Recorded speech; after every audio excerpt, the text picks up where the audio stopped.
My name is Crystal Kensington. Welcome to One Person Can Make a Difference, a journal of stories, people working worldwide who create a better world.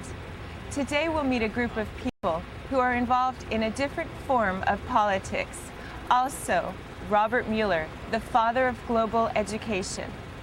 Then we'll visit the West Bank to speak with a group of Palestinians and Jews living together who create an oasis of peace.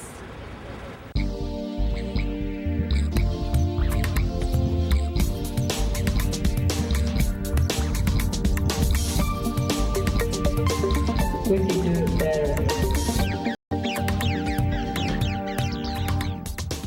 Hello and welcome to Palm Springs, California. I'm Derek Eggers.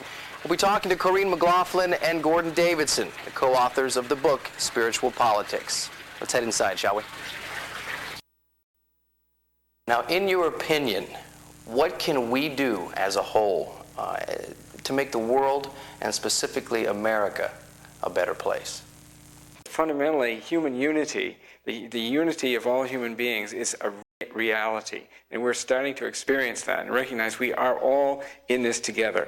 There's one human family. There's one brotherhood and sisterhood of humanity. And that's really calling into question a lot of the ways we carry out and do all facets of our civilization. You bring in a trained facilitator and you bring all sides to the table. And you basically ask each side to tell their own story while the other side listens, or many sides. And what happens is that when people hear that their opponents, their adversary, their enemy has suffered a lot, then they feel the real human pain. And they all sit in the same rooms hearing the same story at the same time. A lot of things are rumors. But when they hear everything together, suddenly you get the big picture. You see that both sides have contributed to the problem. And amazing breakthroughs happen just through that process of deep listening to each other. Then when you begin to feel the pain on each side, your human story, then you can go a little deeper and you can say, okay, now where do we really disagree?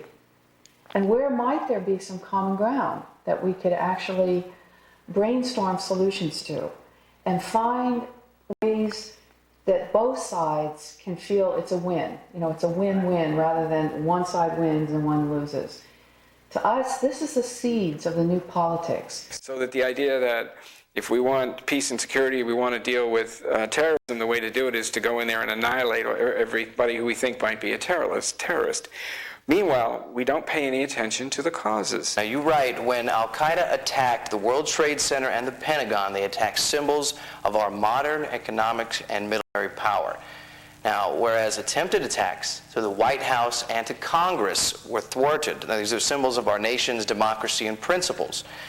What can we do to stabilize tensions between the Muslim and the Western worlds? After 9/11, the question that there was a young girl, 9-year-old girl, who asked her mother, she said, "Why are these people so angry at us, Mommy?" Well, there's reasons. It's not just that they're crazy. We were at the United Nations for a conference with nonprofit organizations, NGOs, the day before the opening session of the General Assembly at the UN. And they always have this conference with NGOs the day before. And the tradition is that Kofi Annan, the Secretary General, comes out and rings the peace bell. Half an hour before that peace bell was to be rung, it's when the World Trade Towers were attacked. And we were in the cab driving to the UN, and we see the smoke coming out of the buildings, and you hear on the radio this plane hit the trade towers. You know, at that point, nobody knew. First, we thought it was an accident. Then the second one hit just as we got there. Some people after 9/11 came up with this idea of convening a world conference where you brought together representatives of the Muslim fundamentalists with people from other traditions, with people from the West, and have a world conference on the issues underlying why there is such anger towards the United States and other Western countries, and really looking at deeply and having this kind of dialoguing process we've been talking about, you know. So here we are, and we're gathering for this ceremony, and we don't know if we're going to be next, if they've, targeted the UN. So we did what we could in our prayers and meditations, and then, it was announced that the Peace Bell ceremony was canceled. And later I meditated on it and I got, well, how symbolic. We can't ring the peace bell now. We can't have peace without justice, without unity. And it's kind of saying, America, Western world, wake up. I still think that's an idea that could work. Because one of the things they've found in these processes, one of the greatest causes of anger is people feeling no one's listening. They're not being heard. They're crying out for help. They're saying they're being abused, and no one's paying any attention to them. And so the anger just builds up, and so then they resort to violence. Because, there's a lot going on that we have gotten so kind of in the stupor of materialism that we just don't care, and we think, oh, they'll take care of it. And to me, that's a real wake-up call. The way I look at the world economy is looking at it as a human being, as one body. Let's say it's one body. Right now we have a situation where a whole lot of the blood or the life energy has accumulated in certain parts of that body, and other parts of the body have almost nothing. So you have this problem where you have massive buildup of resources in money and energy and goods and services and capital and knowledge, and in other parts of the world you have nothing. You go there and there's just no energy, there's nothing going on. Well, that's an extremely unbalanced situation. In the long term, it cannot sustain itself. If we were looking at it as a human being, we would say it's too much of the blood has gone to the brain, and it thinks, well, if I can just have all this blood, I'll be fine, and the rest of the body doesn't matter. Well, of course, the heart doesn't get any blood. The body's not going to work too well. So we have that situation, and we think we can isolate ourselves as a nation against, behind our military and our missile defenses and all that. But it can't be done, as we've seen. This is what this whole problem with terrorism is showing us. There is no way we can hide from this. So money needs to be used as a way to feed the growth and development of every single individual human being on the planet. If we had taken some of the money we've put into the military over the last 2 decades, the trillions and trillions of dollars, and put small amounts of that into development in a way that was really effective. Much of what we've done with development has not been very effective. But if we had done it effectively, we would have developed those countries. They become markets. They become participants in the economic system in ways that they're not participating now because they have no resources. If we'd helped build up their economies and build up their countries, they would be participating. There would be greater markets. Would be more economic prosperity for all of the world. Thank you so much for joining us. Thank you. Reed McLaughlin. Gordon. Thank you. Being in California on the seashore and seeing the immense Pacific, that I said I was never taught when I was a boy about the beauties of this earth, the earth in totality. And I wrote then an essay which was the need for a global education. We should begin with the globe, with our magnificent planet, with the whole of humanity, and make the nation and all other groups as being part of this. A full humanity living in its home, and the home was the earth. The holistic perspective of this school means a whole lot to me, where in a standard public school system, everything is so segmented, and they go to math and language and science. And here, all of that is incorporated into a fun, creative way of learning where they can engage their imagination, use their creativity to explore the world.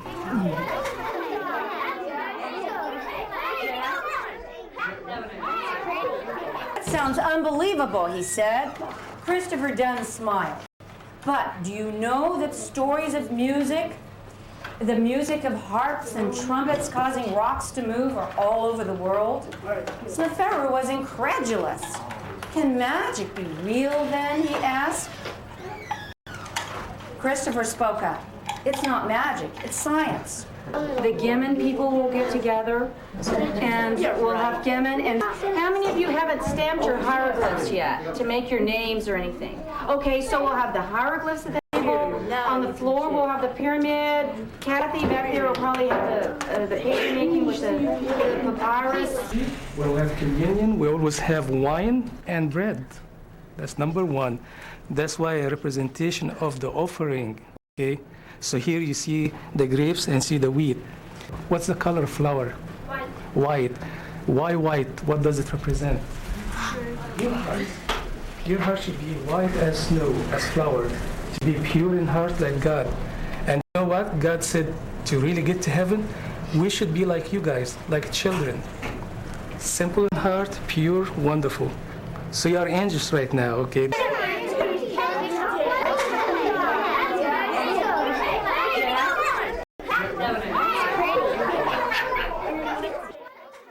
German people, we are glad to welcome everybody. We are fully aware of the importance of this event as very urgent problems worrying the whole world are on the agenda. No one will deny the fact that international peace and security, globalization, children's rights, environmental problems, world health and educational programs are matters of everybody's concern. So what we have agreed is that we are going to create a core curriculum, the essentials framework of what should be taught in every state. And when he said this, since the British had asked me to speak more about global education, what would I really educate in a very consistent form, I said to myself, this is it. What's happening inside Canada is happening around the world.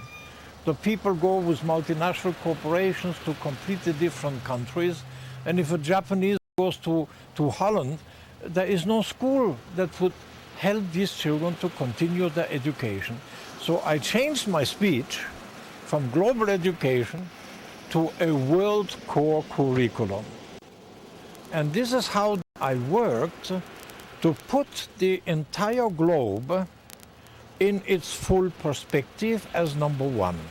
Those of you who are experienced, can you explain to Hope what Gimmon is like, what takes place? You go to Gimmon and everybody has a resolution and everybody reads them in front of the room.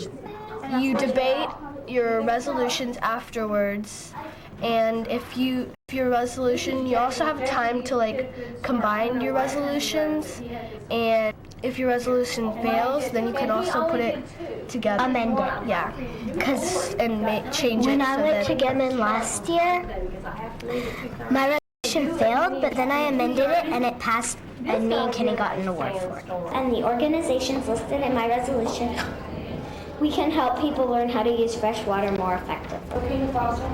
Is the delegate aware that landlocked countries receive less rainfall than other countries? Yes. What is the point of this if it can't help all countries, of all the nations? Does the delegate realize that using organic farming makes the soil healthier, so it stores the water so it doesn't need as much water? Yes, I'm aware.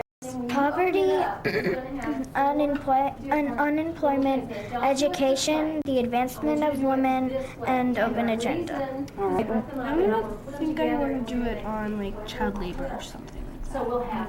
What's child labor mean? What does child labor mean? Anyone can help her out? So when children have to work because their country's really poor and they have to work and stuff. Okay, are you interested in women's rights? I don't know. Because men in different countries, they own the children, they own the money that the women get. So maybe write something about that. Hope Osborne. Osborne, okay. Yeah. How old are I'm 7. Almost 8. May 29th. I'm going to be 8 on May 29th. you? Okay. And what grade are you in? I'm in 3rd. 3rd grade. It's called Robert Mueller. Okay. What are you doing here today? I'm doing Gimmon on a page. I'm supposed to deliver notes to people. Okay, and what is this whole thing about? It's about peacekeeping and like helping the world and stuff like that. What do you hope to get out of it to take with you for the rest of your life? I hope I can be a delegate next year. the crust of the earth down to the infinitesimal small, the animals, the atoms, and genetics. That was the first great element of this World Core curriculum. And the second element was to do the same for the human family. We have a human family. At that time it was 5.1 billion people. Today we're 6.1 billion people. The total family and the division into races, into languages, into nations, into groups, into provinces, the live in the cities, the life in the neighborhood, down to the individual. So number one was the home, number two was the family, the human family living in this home. And then the final and most important element was the individual human being. The people of Egypt believe that terrorism has roots and causes, and not just excuses. And we believe that in most cases, an achievable remedy for terrorism can only be found if we take away contributors of hopelessness, anger, and frustration, and that feeds the likelihood for evil. Otherwise combined, these become explosive. We are confident that together we can overcome the cause of hopelessness to live together in a world of peace, security, and harmony. Thank you. Good luck.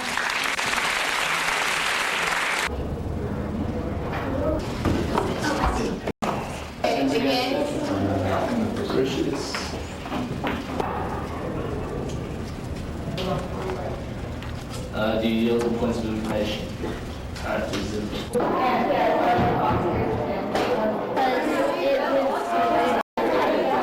If we trace back most wars, we'll see that they all start from arguing, name-calling, and threatening. But then the arguing and name-calling and threatening escalates into using weapons and violence. From that point, it's too hard to stop. The Conflict Prevention Task Force, or CPTF, most important means is preventing violent confrontation, disagreements. Our goal is for all nations to have their own task force and be able to solve problems on their own. The United Nations Task Force will train the individual task forces as well as solve problems between different nations.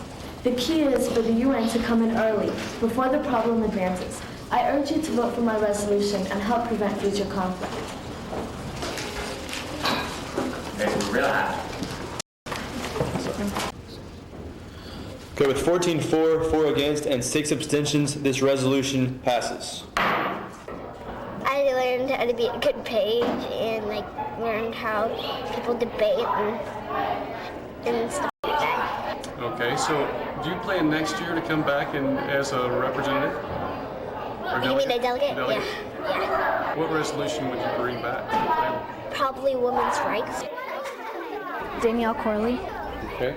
My resolution was about how much AIDS there were in Africa and all over the world, and that the solution was to have an education program, to have the UN join with education programs that are already in the country, and so that we don't have to start a whole new program. Did it pass? Yes, it did. Now, what do I have to care for? Well, the first thing is my body. I have to take very good care of my body. Secondly, I have to take good care of my mind. I have to learn. I have to take good care of my heart. I have to love, to practice love for what merits love. And I have to practice my soul, namely in a spirituality field, member of a religion and of the total spirituality of the globe. We can and we will make a difference in the present and in the future. We must provide for every person, without exception, the right to dignity, security, and the opportunity for them to develop to their greatest potential. And we must do this by resolving conflict, protecting fundamental human rights and freedoms, and by promoting social and economic justices that will not harm the earth. I leave you with this thought. The greatest force in the world is not the law, but love. And without love, there cannot be peace. Love can move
Usually it's much easier when you hate the other side, when you have feelings for the other side, when you can blame him.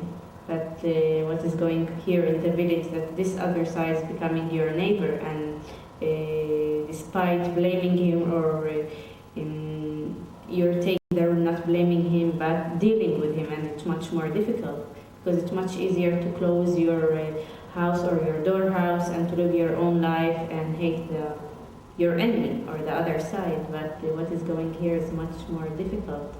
And this is why sometimes you just want to run away to your Arabic small village and have much more easy life.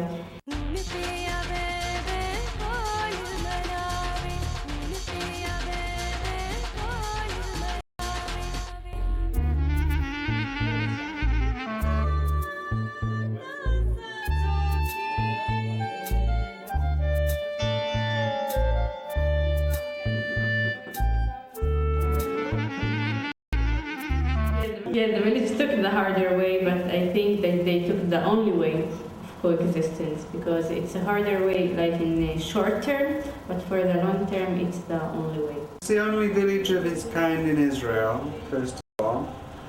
It's the name Neve Shalom Wahat Salam means oasis of peace in Hebrew and in Arabic, and that sort of equality in the name is symbolic of the place as a whole, that we try to be an equally Jewish, Arab or Palestinian Arab village in Israel.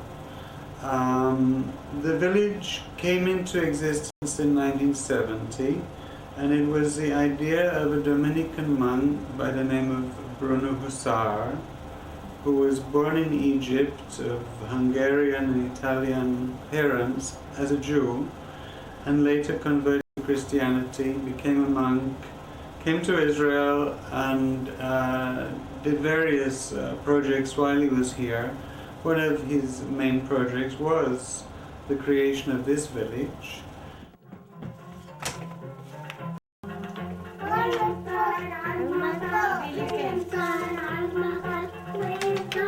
The first such bilingual, binational project where the children learn in each other's languages, in Hebrew and in Arabic. They also learn about each other's cultures and religious traditions and so forth. Well, first of all, I see that we're different. I mean, I'm Palestinian. I'm different than an Israeli. But besides that we're different, first of all, I'm accepting these differences.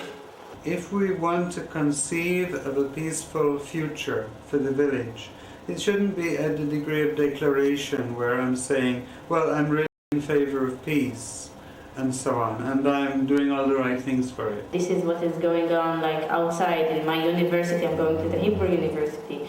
In my class, I went to an Arabic high school. They still don't accept that they are different. This is why they are trying to show others that they are equal or they are like them. It should be something that I live. So I think that the value of the village is that it creates a model of a possible future, that we don't sort of postpone peace in the future, we sort of do what we have to do to realize it now.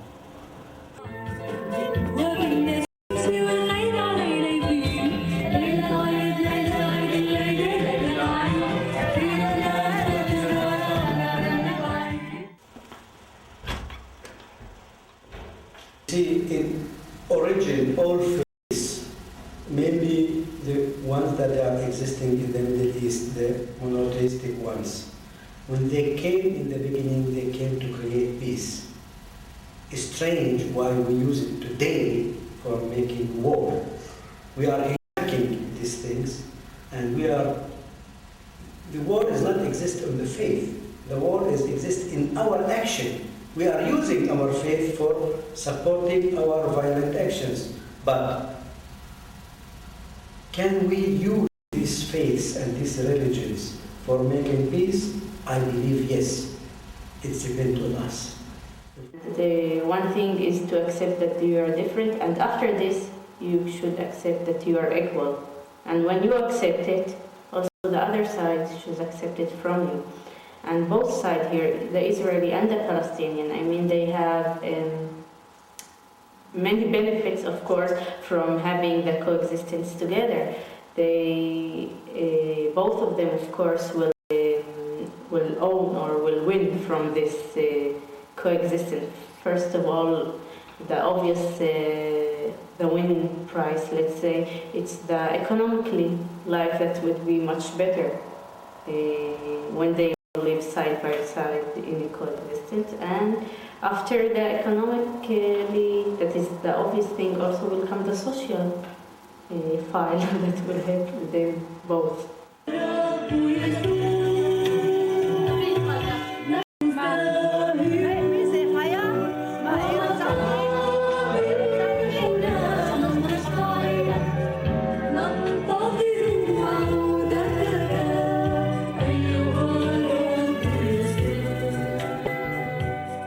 If we choose, we can do it, and it exists in all the traditions, Jewish, Christian, and Muslim traditions. They include peace inside of them. Just we need to be open our mind, open our eyes, and to look in more open way and not closed way, and be motivated by our weakness and fears.